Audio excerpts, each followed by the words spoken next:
पदच्छेदः निगमकल्पतरोः गलितं फलं शुकमुखात् अमृतद्रवसंयुतं पिबत भागवतं रसम् आलयं मुहुः अहः रसिकाः भुवि भावुकाः।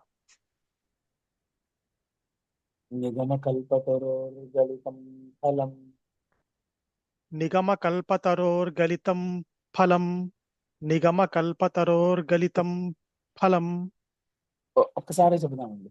అలాగే సుఖముఖాదమృతద్రవ సంయుతం शुकमुखादमृतद्रवसंयुतं పిబత భాగవతం రసమాలయం पिबत भागवतं रसमालयं ముహురహో రసికా భువి భావుకాః. मुहुरहो रसिका भुवि भावुकाः। నిగమకల్పతరోర్గలితం ఫలం సుఖముఖాదమృతద్రవ సంయుతం निगमकल्पतरोर्गलितं फलं शुकमुखादमृतद्रवसंयुतं పిబత భాగవతం రసమాలయం ముహురహో రసికా భువి భావుకాః. पिबत भागवतं रसमालयं मुहुरहो रसिका भुवि भावुकाः। निगमकल्पतरोर्गलितं फलं सुखमुखादमृतद्रवसंयुतं पिबत भागवतं रसमालयं मुहुरहो रसिका विभावुकाः. निगमकल्पतरोर्गलितं फलं शुकमुखादमृतद्रवसंयुतं पिबत भागवतं रसमालयं मुहुरहो रसिका भुवि भावुकाः।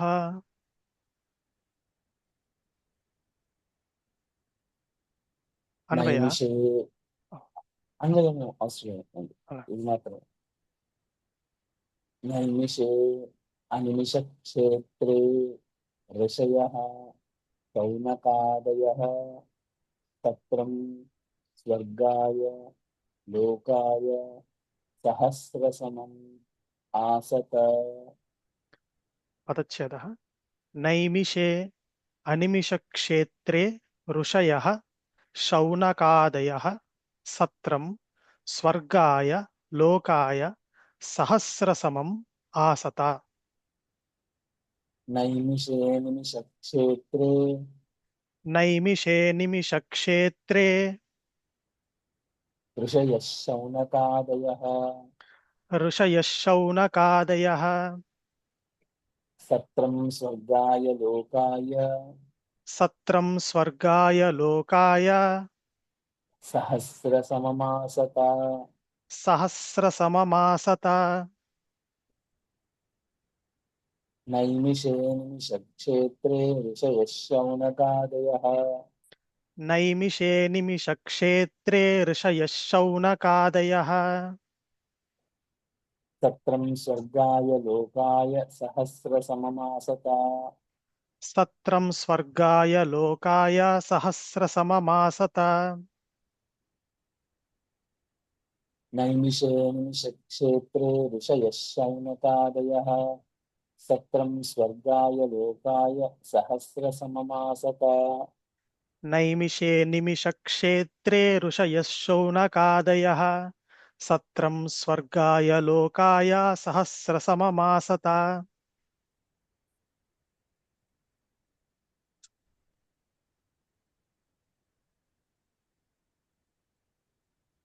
ते एकदा तु मुनयः प्रातः हुताग्नयः तत्कृतं सूतम् आसीनं पप्रच्छुः इदम् आदरात्. पदच्छेदः ते एकदा तु मुनयः प्राप्तः हुतहुताग्न्ययः सकृतं सूतम् आसीनं पप्रच्छुः इदम् आदरात्। त एकदा तु मुनयः त एकदा तु मुनयः प्रातर्हुतहुताग्नयः प्रातर्हुतहुताग्न्ययः सत्कृतं सूतम् आसीनं सत्कृतं सूतमासीनं पप्रच्छुरिदमादरात् पप्रच्छुर्दिमादरात् त एकदातु मुनयः प्रातर्हुतहुताग्नयः त एकदातु मुनयः प्रातर्हुतहुताग्न्ययः तत्कृतं सूतमासीनं पप्रच्छुरिदमादरात् सकृतं सूतमासीनं पप्रच्छुर्रिदमादरात् ఇక్కడ ఏకదాతు మునయః అని అక్కడ దాకా ఆపుతున్నామంటే మునయః అని చెప్పి తర్వాత ప్రాతర్హుతాగ్నయః అని చెప్తున్నాం. ఒకవేళ రెండు పాదాలు కలిపి చెప్తున్నప్పుడైతే ఏకదాతు మునయ ప్రాతర్హుతాగ్నయః అని విసర్గని సగం ఉచ్చారణ కదా ఉపధ్మానీయం అని ఉంటుంది. ప్రాతర్ మునయ ప్రాతర్హుతాగ్నయః లేదు మునయ వరకు పాదం పాదం విడిగా చెప్తున్నామంటే ఏకదాతు మునయ ప్రాతర్హుతాగ్నయః అని ఇలా చెప్తాం. एकदातु मुनयः प्रातर्हुतहुताग्नयः तत्कृतं सूतमासीनं पप्रच्छुरिदमादरात् त एकदातु मुनयः प्रातर्हृतहृताग्न्ययः सकृतं सूतमासीनं पप्रच्छुरिदमादरात् पप्रच्छुरिदमादरात्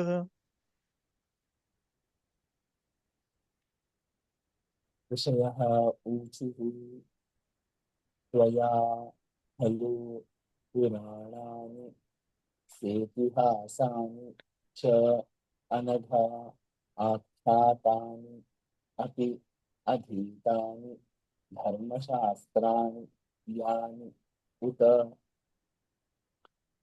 ऋषयः ऊचुः त्वया खलु पुराणानि सेतिहासानि च अनघ आख्यातानि अपि अधीतानि धर्मशास्त्राणि यानि उत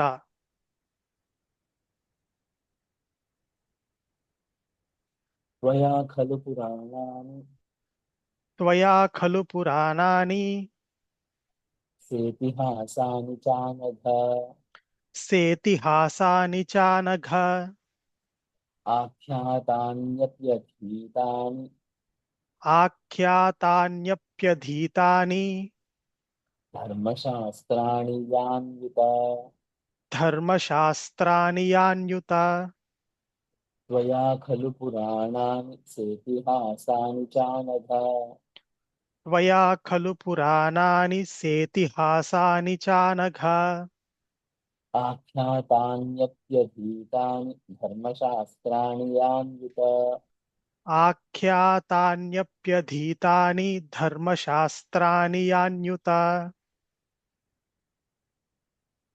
त्वया खलु पुराणानि सेतिहासानि चानघ आख्यातान्यप्यधीतानि धर्मशास्त्राणि यान्वित त्वया खलु पुराणानि सेतिहासानि चानघ आख्यातान्यप्यधीतानि धर्मशास्त्राणि यान्युत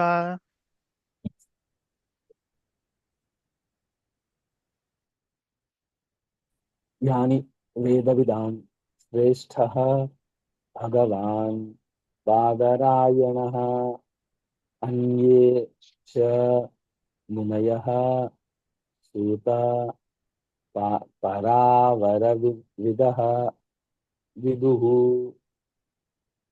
यानि वेदविदां श्रेष्ठः भगवान् बादरायणः अन्ये च मुनयः सूत परिवारविदः परावारविदः विदुः यानि वेदविदां श्रेष्ठो यानि वेदविदां श्रेष्ठो यानि वेदविदां श्रेष्ठो भगवान् बादरायणः।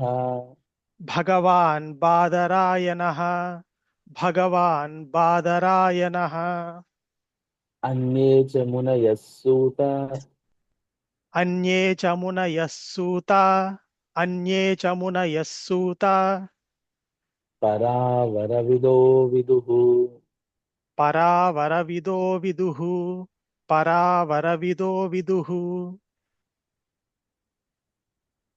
यानि वेदविदां श्रेष्ठो भगवान् बादरायणः। यानि वेदविदां श्रेष्ठो भगवान् बादरायणः अन्ये च मुनयः सूत परावरविदो विदुः। अन्ये च मुनयः सूता परावरविदो विदुः यानि वेदविदां श्रेष्ठो भगवान् बादरायणः। अन्ये च मुनयः सूत परावरविदो विदुः।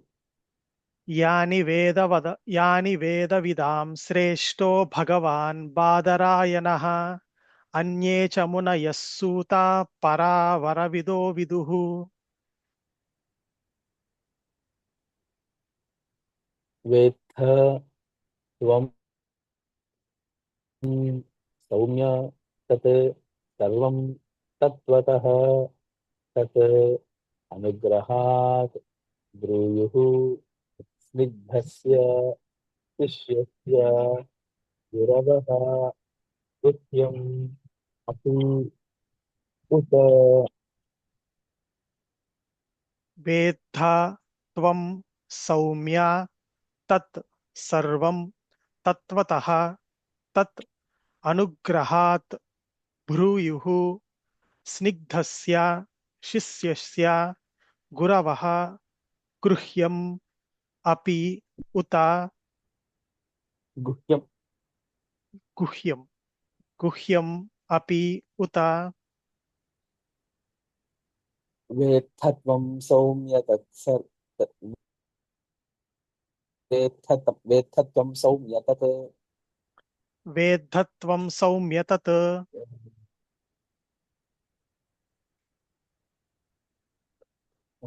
वेत्थ त्वं सौम्य तत्सर्वं वेद्धत्वं सौम्य तत्सर्वं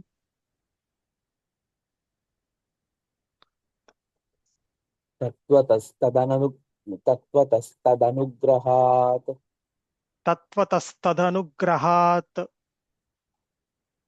ब्रूयुस्निग्धस्य शिष्यस्य ब्रूयुस्निग्धस्य शिष्यस्य गुरवो गुह्यमप्युत। गुरवो गुह्यमप्युत वेत्थ त्वं सौम्य तत्सर्वं तत्त्वतस्तदनुग्रहात् वेद्धत्वं सौम्य तत्सर्वं तत्त्वतस्तदनुग्रहात् ब्रूयुस्निग्धस्य शिष्यस्य गुरवो गुह्यमप्युत। भ्रूयुस्निग्धस्य शिष्यस्य गुरवो गुह्यमप्युत वेत्थ त्वं सौम्य तत्सर्वं तत्त्वतस्तदनुग्रहात् ब्रूयुस्निग्धस्य शिष्यस्य गुरवो गुह्यमप्युत। वेत्तत्वं सौम्य तत्सर्वं तत्त्वतस्तदनुग्रहात् भ्रूयुस् भ्रूयुस्निग्धस्य शिष्यस्य गुरवो गुह्यमप्युत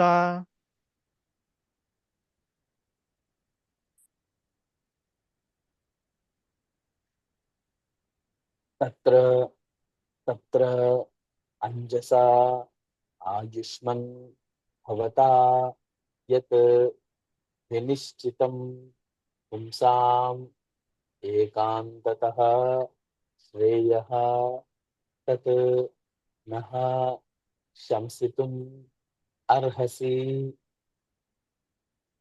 तत्र तत्र अञ्जसा आयुष्मन् भवता यत् विनिश्चितं पुंसाम् एकान्ततः श्रेयः तत् नः शंसितुम् अर्हसि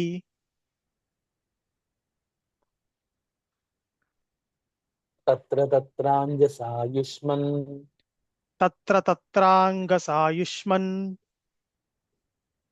भवता यद्विनिश्चितम् भवता यद्विनिश्चितम् पुंसामेकान्ततः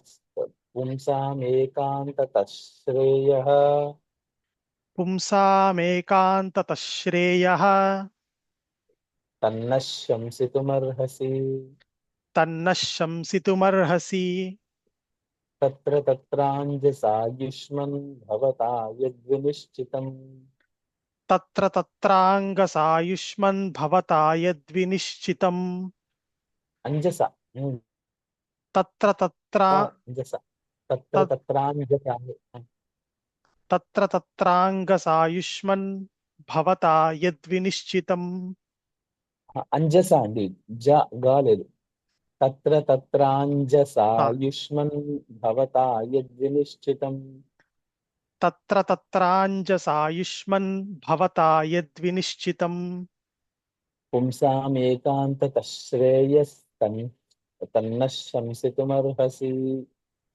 पुंसामेकान्ततः श्रेयस्तन्नः शंसितुमर्हसि తత్ర తత్రాంజసాయుష్మన్ భవతా యద్వినిశ్చితం పుంసామేకాంతతః శ్రేయస్తన్నః శంసితుమర్హసి तत्र तत्राञ्जसायुष्मन् भवता यद्विनिश्चितम् पुंसामेकान्ततः श्रेयः तन्नः शन्तितुमर्हसि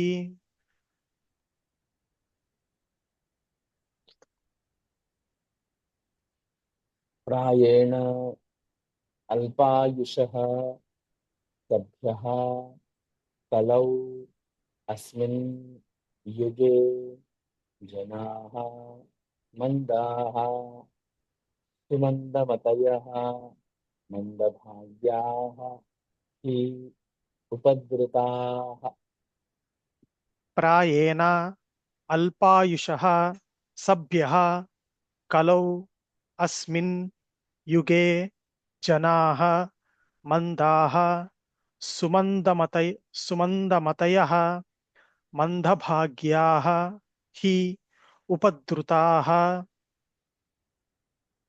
प्रायेणाल्पायुषः सभ्यः प्रायेणाल्पायुषः सभ्यः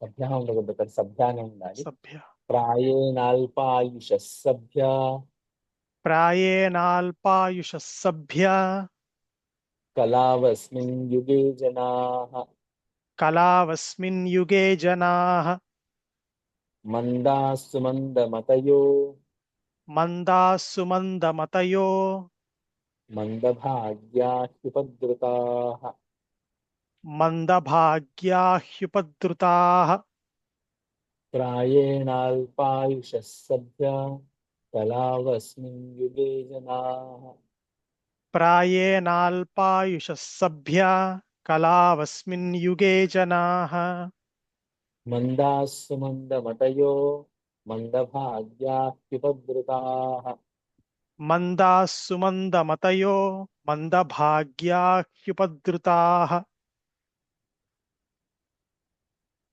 प्रायेणाल्पायुषः सभ्य कलावस्मिन् युगे जनाः मन्दाः सुमन्दमतयो मन्दभाग्याह्युपद्रुताः प्रायेणाल्पायुषः सभ्या कल्पावस्मिन् युगे जना कलावस्मिन् युगे जनाः मन्दाः सुमन्दमतयो मन्दभाग्या ह्युपद्रुताः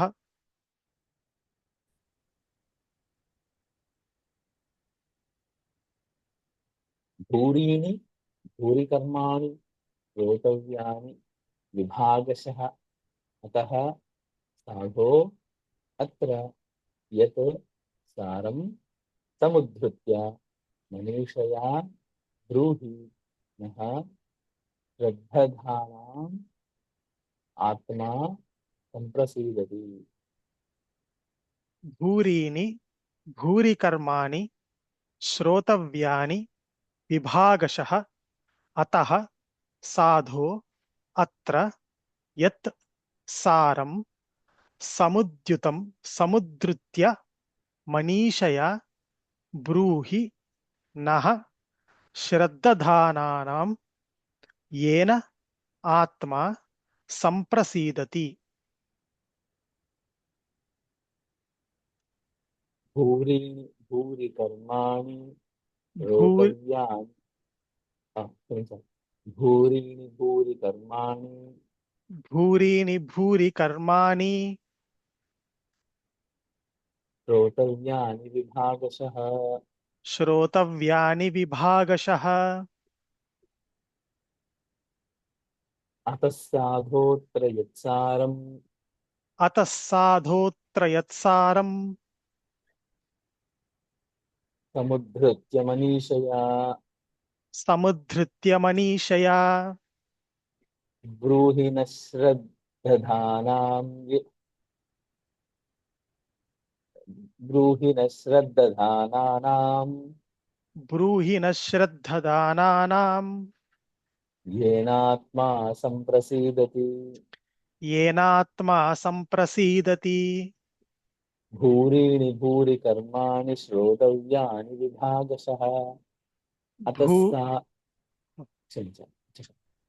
भूरीनि भूरि कर्माणि श्रोतव्यानि विभागशः अतः साधोऽत्र यत्सारं समुद्धृत्य मनीषया अतः साधोऽत्र यत्सारं समुद्धृत्य मनीषया ब्रूहि न श्रद्धधानां येनात्मा सम्प्रसीदति। ब्रूहि न श्रद्धदानानां येनात्मा सम्प्रसीदति। भूरीणि भूरि कर्माणि श्रोतव्यानि विभागशः। अतः साधोऽत्र यत्सारं समुद्धृत्य मनीषया ब्रूहि न श्रद्धधानानां येनात्मा सम्प्रसीदति। भूरीनि भूरि कर्माणि श्रोतव्यानि विभागशः अतः साधोऽत्र यत्सारं समुद्धृत्य मनीषया ब्रूहि न श्रद्धदानानां येनात्मा संप्रसीदति। ఇంకొకసారి మళ్ళీ చెప్దామండి. భూరీణి భూరి కర్మాణి శ్రోతవ్యాని విభాగశః अतः साधोऽत्र यत्सारं समुद्धृत्य मनीषया ब्रूहि न श्रद्धधानानां येनात्मा सम्प्रसीदति।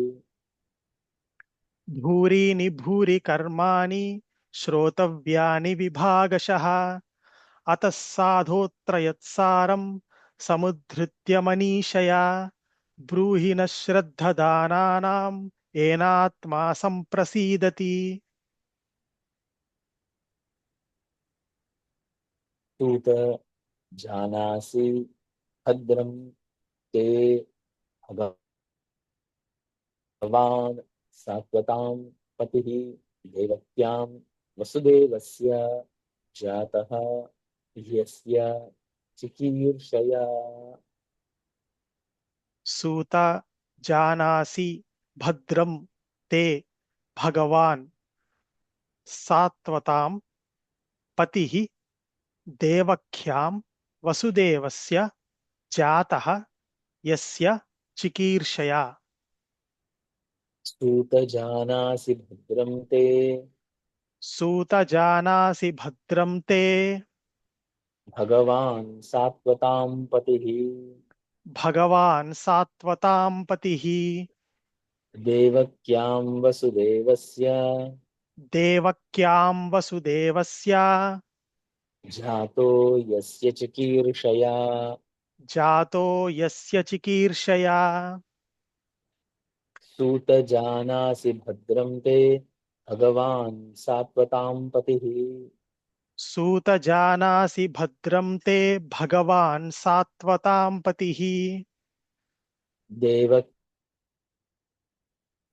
वसुदेवस्य जातो यस्य चिकीर्षया।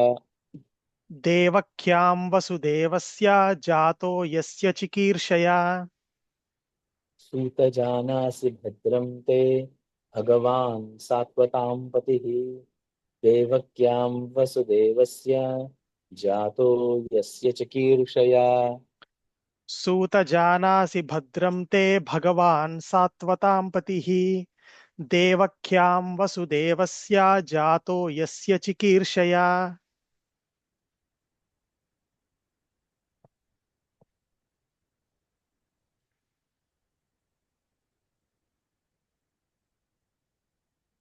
तत् नः शुश्रूषमाणानाम् अर्हसि अङ्गानुवर्णितुं यस्य अवतारः भूतानां क्षेमाय च भवाय च।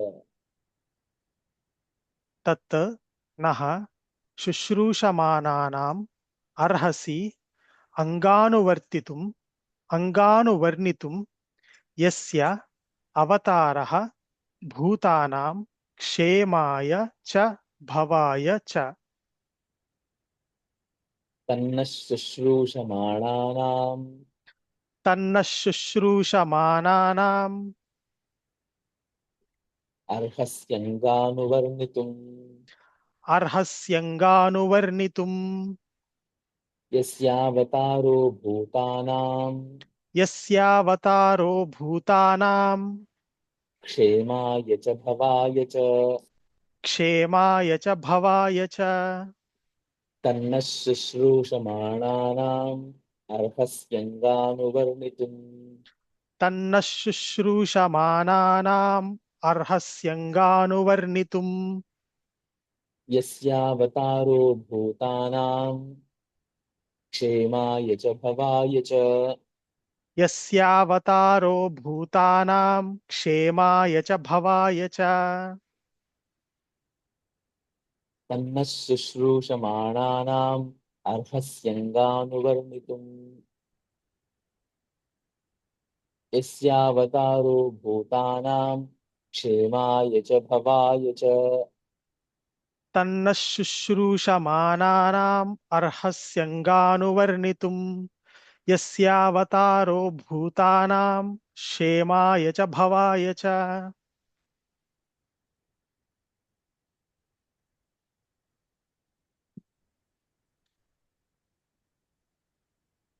आपन्नः संस्मृतुम् आपन्नः संस्मृतिं घोरां यत् नाम विवशः गृणन् ततः सद्यः विमुच्येत यत् बिभेति स्वयं भयम्।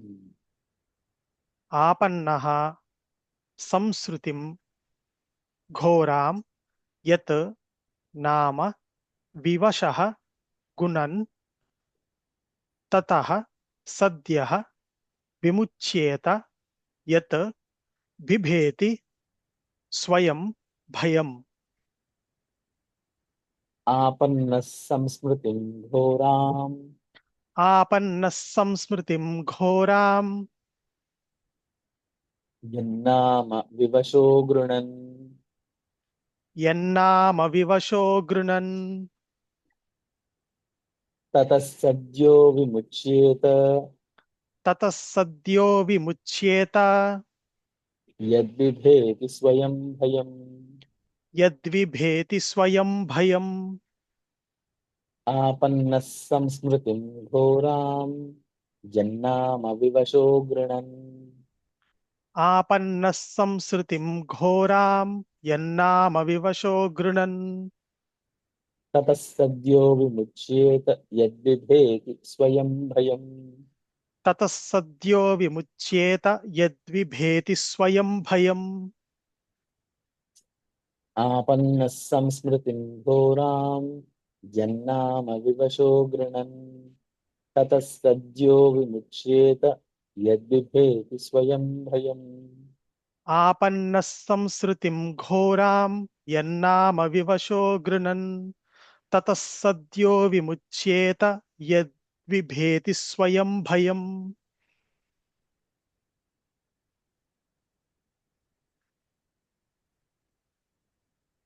आपन्नः संस्मृतिं घोरां यन्नाम विवशो गृणन् ततः सद्यो विमुच्येत यद्विधेति स्वयं भयम्। आपन्नः संसृतिं घोरां यन्नाम विवशो गृणन् ततः सद्यो विमुच्येत यद्विभेति स्वयं भयम्। यत् पादसंश्रयाः सूत मुनयः प्रशमायनाः सद्यः पुनन्ति उपस्पृष्टाः स्वर्धुन्यापः अनुसेवया। यत् पादसंश्रयाः सूत मुनयः प्रशमायनाः सद्यः पुनन्ति उपसृष्टाः स्वधृन्यापः अनुसेवया। स्वर्धुन्य स्वर्धु उपस्पृष्टाः स्वर्धुन्यापः अनुसेवया। उपसृष्टाः स्वर्धुन्यापः अनुसेवया। स्पृष्टाः यत्पादसंश्रयाः सूत यत्पादसंश्रयासूत मुनयः प्रशमायनाः मुनयः प्रशमायनाः सद्यः पुनन्त्युपस्पृष्टाः सद्यः पुनन्त्युपसृष्टाः स्पृहन्ति स्पृष्टाः सद्यः पुनत्युपस्पृष्टाः सृष्टाः सद्यः पुनस्त्युपसृष्टाः सद्यः पुनन्त्युपस्पृष्टाः सद्यः पुनन्त्युपस्पृष्टाः स्वर्धन्यापोनुसेवया। स्वर्धन्यापोनुसे स्वर्धन्यापोनुसेवया स्वर्धुन्यापोन् स्वर्धुन्यापोनुसेवया। స్వర్ధున్యాపోనుసేవయా. ముందు పుస్తకాలు అన్ని చోట్లలో అవగ్రహం ఇచ్చుంటారు. ఐఎస్ లాగా కనిపిస్తుంది కదా, అది మ్మ్. అవగ్రహం అని దానికి పేరు. అంటే అవగ్రహం ఉంది కాబట్టి అక్కడ అకారం చదవాలని నియమం ఏం లేదు. అది పద విభాగం చేస్తున్నప్పుడు అక్కడ అకారం ఉంది అని తెలుసుకోవడానికి మాత్రమే అవగ్రహం. అవగ్రహం ఉంది కాబట్టి అకారం చదవాలని నియమం లేదు. అక్కడ సంధి అయి ఓకార అకార స్థానంలోనే ఓకారం వచ్చింది. నిజంగా అక్కడ అకారం శ్లోకంలో కలిపి చెప్పేటప్పుడు అకారం ఉండదు.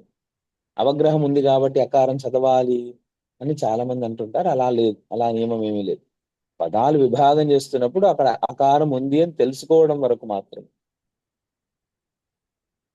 యత్పాద సంశ్రయాసూత మునయ ప్రశమాయనాః యత్పాదసంశ్రయాస్సూత మునయః ప్రశమాయనాః సద్యః పునంత్యుపస్పృష్టాः స్వర్ధున్యాపోనుసేవయా.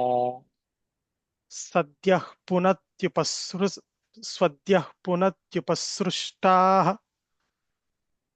స్వర్ధున్యాపోనుసేవయా. సద్యః పునంత్యుపస్పృష్టాः స్వర్ధున్యాపోనుసేవయా.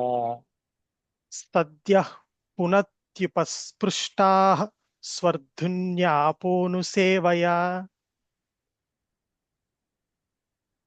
పునంతి నా తర్వాత ఇంకొక నా కూడా ఉంది. పునంత్యుపస్పృష్ట. పునంత్యుపస్పృష్టాః యత్పాద సంశ్రయాసూత మునయః ప్రశమాయనాః సద్యః పునంత్యుపస్పృష్టాः స్వర్ధున్యాపోనుసేవయా. యత్పాదసంశ్రయాస్సూత మునయః ప్రశమాయనాః సద్యః పునత్యుపస్పృష్టా స్వర్ధున్యాపోనుసేవయా.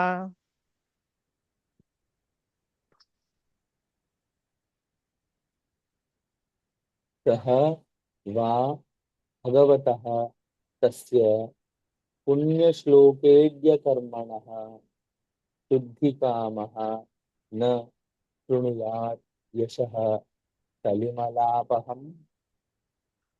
కః వా భగవతః తస్య पुण्यश्लोकेभ्यकर्मणः शुद्धिकामः न शृणुयात् यशः कलिमलापहम्। को वा भगवतस्तस्य को वा भगवतस्तस्य पुण्यश्लोकेऽद्य कर्मणः पुण्यश्लोकेभ्यकर्मणः शुद्धिकामो न शृणुयात् शुद्धिकामो न शृणुयात् यशः कलिमलापहम्। यशः कलिमलापहम्। को वा भगवतस्तस्य पुण्यश्लोकेऽद्य कर्मणः को वा भगवतास्तस्य पुण्यश्लोकेभ्यकर्मणः డ్య డ్య లేదండి, పుణ్యశ్లోకేడ్యానే. द्या हाँ। को वा भगवतस्तस्य पुण्यश्लोकेऽद्यकर्मणः शुद्धिकामो न शृणुयात् यशः कलिमलापहम्। शुद्धिकामो न शृणुयात् यशः कलिमहा मलापहम्। यशः कलिमलापहम्। को वा भगवतस्तस्य पुण्यश्लोकेऽद्य कर्मणः शुद्धिकामो न शृणुयात् यशः कलिमलापहम्।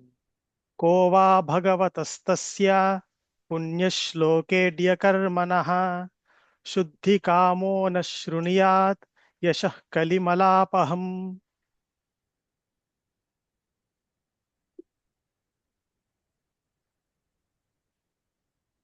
को वा भगवतस्तस्य पुण्यश्लोकेऽद्य कर्मणः शुद्धिकामो न शृणुयात् यशः कलिमलापहम्। को वा भगवतस्तस्य पुण्यश्लोकेऽद्यकर्मणः शुद्धिकामो न शृणुयात् यशः कलिमलापहम्।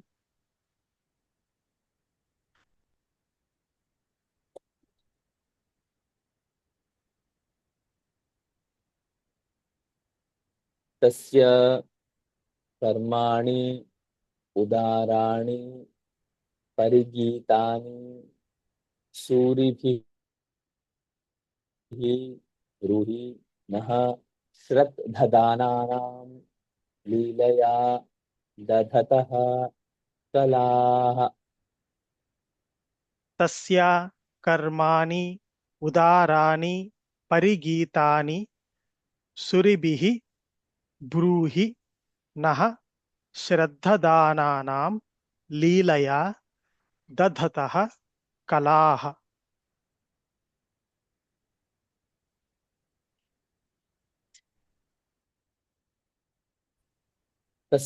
तस्य कर्माण्युदाराणि तस्य कर्माण्युदाराणि परिगीतानि सूरिभिः परिगीतानि सूरिभिः ब्रूहि न श्रद्धधानानां ब्रूहि न श्रद्धदानानां लीलया ददतः कलाः। लीलया ददतः कलाः। तस्य कर्माण्युदाराणि परिगीतानि सूरिभिः तस्य कर्माण्युदाराणि परिगीतानि सूरिभिः ब्रूहि न श्रद्धधानानां लीलया ददतः कलाः। ब्रूहि न श्रद्धधानानां लीलया दधतः कलाः। तस्य कर्माण्युदाराणि परिगीतानि सूरिभिः ब्रूहि न श्रद्धधानानां लीलया ददतः कलाः।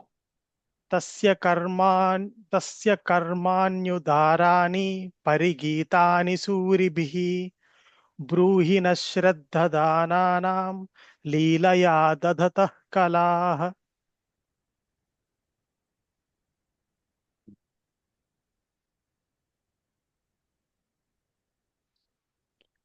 अथ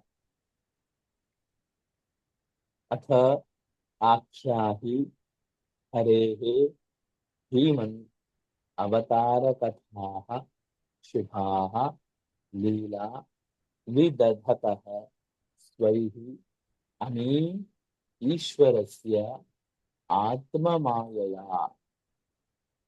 अध आख्याहि हरेः धीमन् अवतारकथाः शुभाः लीला विधदतः स्वैः अमी ईश्वरस्य आत्ममायया।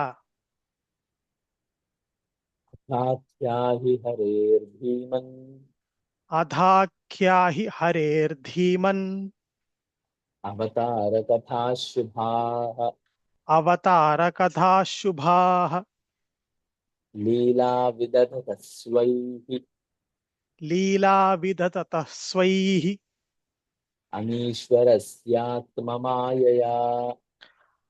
अमीश्वरस्वात्ममायया। अमीश्वरस्यात्ममायया। अमीश्वरस्यात्ममायया। अथाख्याहि हरेर्भीमन् अवतारकथाः शुभाः अधाख्याहि हरेर्धीमन् अवतारकथाः शुभाः लीला विदधतः स्वैरमीश्वरस्यात्ममायया। लीला विदततः स्वैरमीश्वरस्यात्ममायया। अथाख्याहि हरेर्भीमन् अवतारकथाः शुभाः लीला विदधतः स्वैरमीश्वरस्यात्ममायया। अधाख्याहि हरेर्धीमन् अवतारकथाः शुभाः लीला विदततः स्वैः अमीश्वरस्यात्ममायया।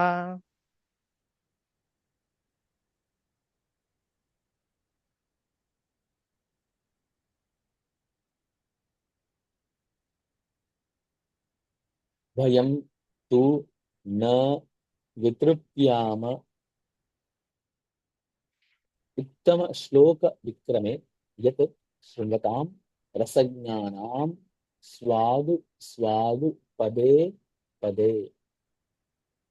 वयं तु न वितृप्याम उत्तमश्लोक पितृप्याम वितृप्याम उत्तमश्लोकविक्रमे यत् शृण्वतां रसज्ञां स्वादु स्वादु पदे पदे।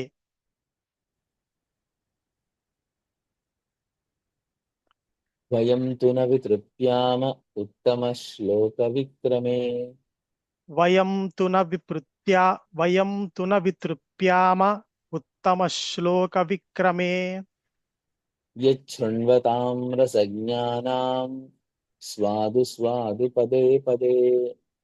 यच्छृण्वतां रसज्ञानां स्वादु स्वादु पदे पदे। वयं तु न वितृप्याम उत्तमश्लोकविक्रमे यच्छृण्वतां रसज्ञानां स्वादु स्वादु पदे पदे। वयं तु न वितृप्याम उत्तमश्लोकविक्रमे यच्छृण्वतां रसज्ञानां स्वादु स्वादु पदे पदे।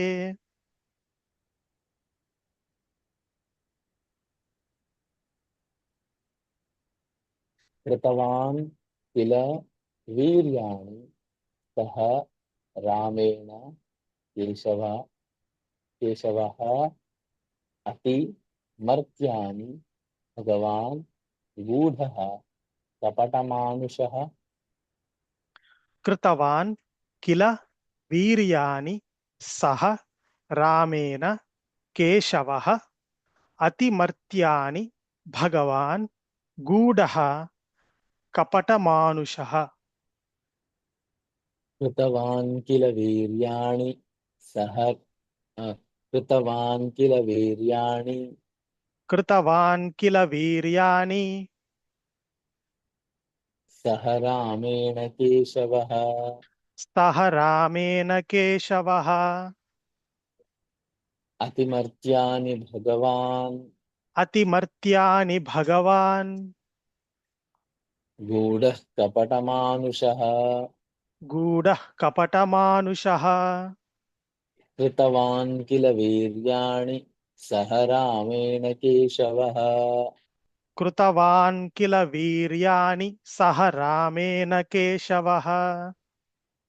अतिमर्त्यानि भगवान् गूढः कपटमानुषः। अतिमर्त्यानि भगवान् गूढः कपटमानुषः। कृतवान् किल वीर्याणि सह रामेण केशवः। अतिमर्त्यानि भगवान् गूढः कपटमानुषः। कृतवान् किल वीर्याणि सह रामेण केशवः। अतिमर्त्यानि भगवान् गूढः कपटमानुषः।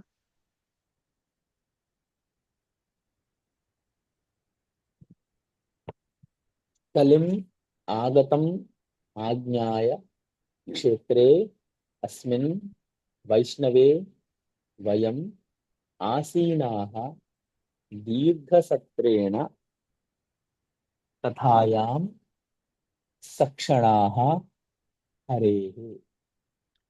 कलिम् आगतम् आज्ञाय क्षेत्रे अस्मिन् वैष्णवे वयम् आसीनाः दीर्घसत्रेण कथायां सक्षणाः हरेः। कलिमागतमाज्ञाय कलिमागतमाज्ञाय क्षेत्रेऽस्मिन् वैष्णवे वयम् क्षेत्रेऽस्मिन् वैष्णवे वयम् आसीना दीर्घसत्रेण आसीना दीर्घसत्रेण कथायां सक्षणा हरेः। कथायां सक्षणा हरेः। कलिमागतमाज्ञाय क्षेत्रेऽस्मिन् वैष्णवे वयम् कलिमागतमाज्ञाय क्षेत्रेऽस्मिन् वैष्णवे वयम् आसीना दीर्घसत्रेण कथायां सक्षणा हरेः। आसीना दीर्घसत्रेण कथायां सक्षणा हरेः। कलिमागतमाज्ञाय क्षेत्रेऽस्मिन् वैष्णवे वयम् आसीना दीर्घसत्रेण कथायां सक्षणा हरेः। कलिमागत कलिमागतमाज्ञाय क्षेत्रेऽस्मिन् वैष्णवे वयम् आसीना दीर्घसत्रेण कथायां सक्षणा हरेः। त्वं नः सन्दर्शितः धात्रा दुस्तरं निस्तितीर्षतां कलिं सत्त्वहरं पुंसां कर्णधारः इव अर्णवम्। त्वं नः सन्दर्शितः धात्रा दुस्तरं निस्तितीर्षतां कलिं सत्त्वहरं पुंसां कर्णधारः इव अर्णवम्। त्वन्नः सन्दर्शितो धात्रा त्वं नः सन्दर्शितो धात्रा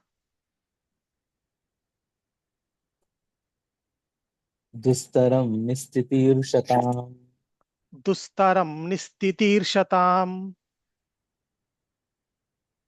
कलिं सत्त्वहरं पुंसां कलिं सत्त्वहरं पुंसां कर्णधार इवार्णवम्।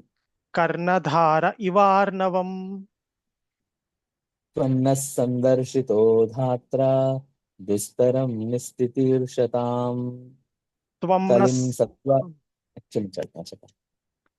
त्वं नः सन्दर्शितो धात्रा दुस्तरं निस्तितीर्षताम् कलिं सत्त्वहरं पुंसां कर्णधार इवार्णवम्। कलिं सत्त्वहरं पुंसां कर्णधार इवार्णवम्।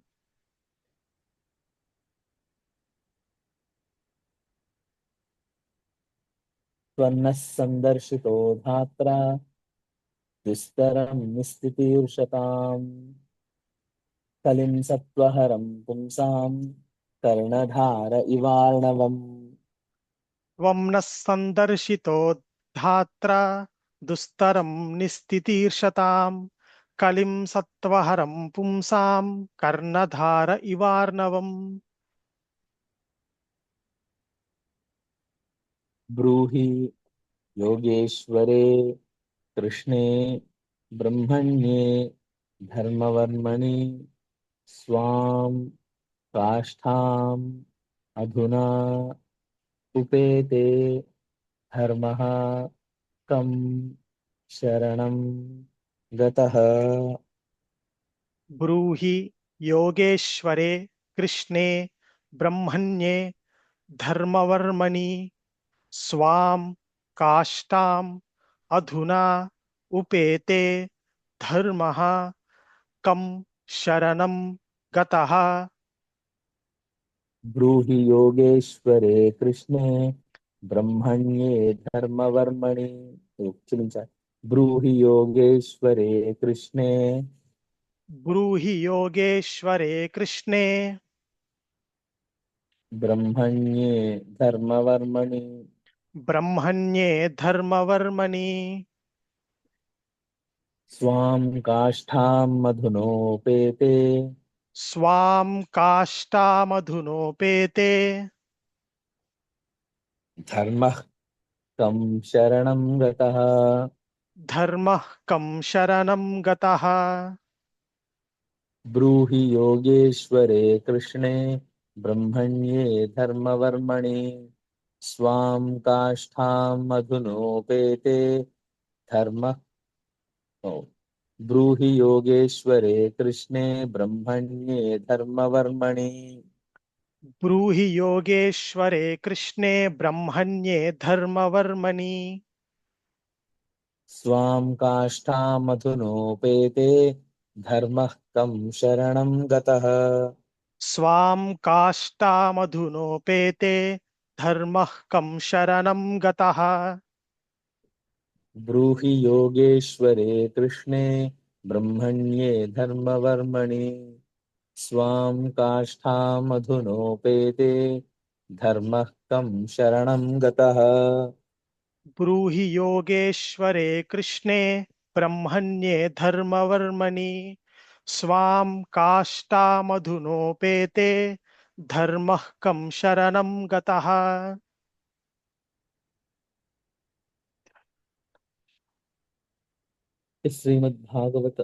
భాగవతే ప్రథమ స్కంధే ప్రథమోధ్యాయే నైమిషీయ ఉపాఖ్యానం నామ ప్రథమోధ్యాయః.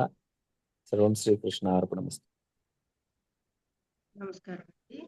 మళ్ళీ మనం సోమవారం రోజు కలుద్దాం. నమస్కారం అండి. నా పేరు రచన. చిన్న సంశయం అడగచ్చా అండి? చెప్పండి. 3వ శ్లోకంలో అహహ అన్నారు, అక్కడ పగలు అని అర్థమా అండి?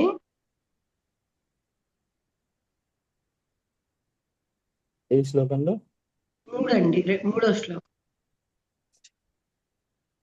ఉహుహు అహహ అని పదవిభాగం ఉంది కదా, అహో అని అంతే కదా, అది అంటే అహో ఎక్స్ప్రెషనే కదండి. అంతేనండి. ఎక్స్ప్రెషన్. తర్వాత 13వ శ్లోకంలో కొంచెం అంగానువర్తితో కొంచెం అర్థం చెప్తారా? అక్కడ అర్థం అవ్వలేదు. మనం అర్థం మళ్ళీ విడిగా చూద్దామండి. ఓకే. అంటే విడిగా చూద్దాం. వచ్చే శుక్రవారం అర్థం చెప్పుకుందాం. చెప్తారేంటండి? అయితే పర్వాలేదు. నమస్కారం గురుగారు. నమస్కారం. ధన్యవాదాలండి. ధన్యవాదాలండి. నమస్కారం. ధన్యవాదాలు గురువు గారు. నమస్కారం. ధన్యవాదాలు గురువు గారు.